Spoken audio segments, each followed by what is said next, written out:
चित्तौड़गढ़ 1303। ये कहानी तो हम सब ने सुनी है ना। एक सुल्तान, एक खूबसूरत रानी और एक जंग जो कहते हैं कि प्यार के लिए लड़ी गई। लेकिन क्या ये कहानी वाकई इतनी सीधी सादी है जितनी हमें बताई जाती है? तो आज हम इसी सवाल की तह तक जाएंगे।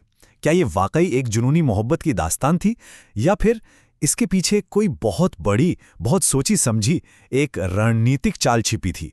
तो चलिए सबसे पहले उसी कहानी की बात करते हैं जो सदियों से सुनाई जा रही है, जो हम सब के जहन में बसी ही है। हाँ, आपने सही सुना। कहानी शुरू होती है एक बोलने वाले तोते से, जिसका नाम था हीरामन।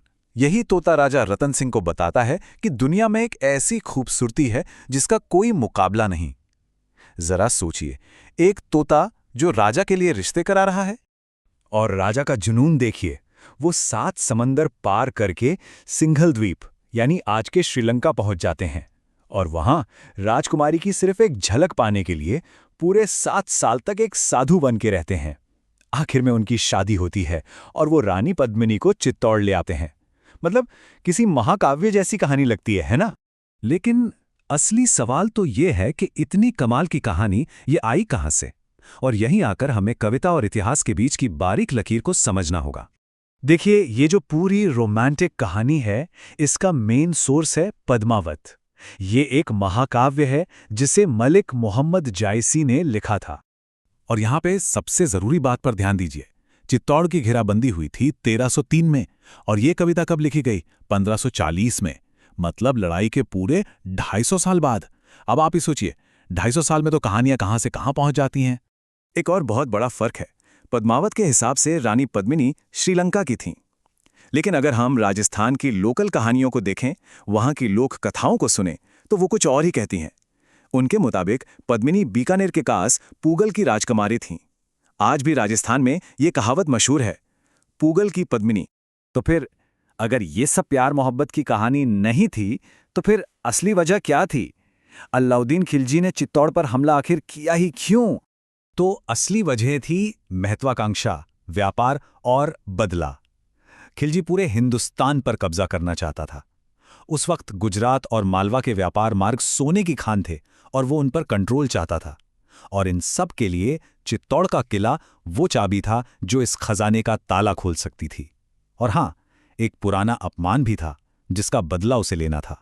इसे ऐसे समझिए, अगर आपको दिल्ली से गुजरात के अमीर बंदरगाहों तक या मालवा की उपजाऊ जमीन तक जाना है, तो रास्ता चित्तौड़ से होकर ही गुजरता था। मतलब जिसने चित्तौड़ जीता, उसने उस दौर के सबसे अहम ट्रेड रूट पर कब्जा कर लिया। और अब आते हैं बदले वाली बात पर।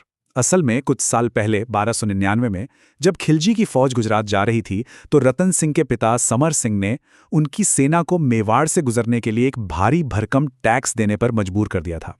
ये खिलजी के लिए एक बहुत बड़ी बेइज्जती थी, और वो इस बात को भूला नहीं था। तो ये तो हो गई सियासत की बात।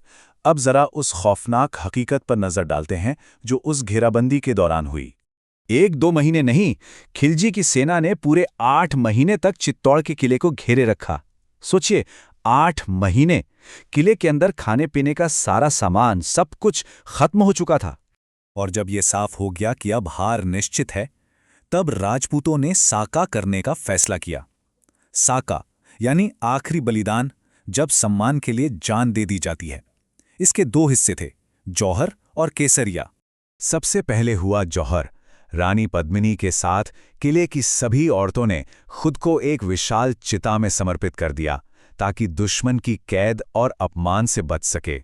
और जब औरतें जौहर कर चुकी, तो फिर मर्द केसरिया कपड़े पहनकर किले के दरवाजे खोलकर अपनी आखिरी निर्णायक लड़ाई के लिए दुश्मन पर टूट पड़े। लेकिन असली हैवानियत तो इसके बाद हुई, जब खिलजी जीतकर किले के अंदर घुसा और उसे कोई बंदी बनाने को नहीं मिला, तो वो गुस्से से पागल हो गया और उसने हुक्म दिया कत्लेआम का। किले के अंदर मौजूद करीब 30,000 आम निहत्थे लोगों को मौत के घाट उतार दिया गया। और ये जो कत्लेआम हुआ, ये हमें एक बहुत अहम सवाल पर लाकर खड़ा कर देता है कि आखिर हम इतिहास को और इतिहास के विलन्स को याद कैसे रखते हैं। जरा सोचिए, हम सब जनरल डायर को जानते हैं, जलियांवाला बाग में करीब 1000 लोगों को मारने वाला। उसे हमें क्रूर विलन मानते हैं, और सही भी है। लेकिन दूसरी तरफ है अलाउद्दीन खिलजी, जिसने चित्तौड़ में 30,000 लोगों का कत्लेआम किया और इतिहास में उसे अक्सर एक कॉम्प्लेक्स फिगर या कभी-कभी तो एक रोमांटिक हीरो की तरह भी दिखा दिया जाता है। ये कितना अजीब है ना।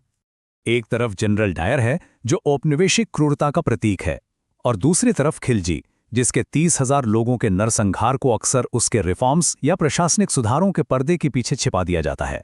उसे वो वैसी नफरत नहीं मिलती जैसी डायर को मिलती है, जबकि उसका जुर्म 30 गुना बड़ा था।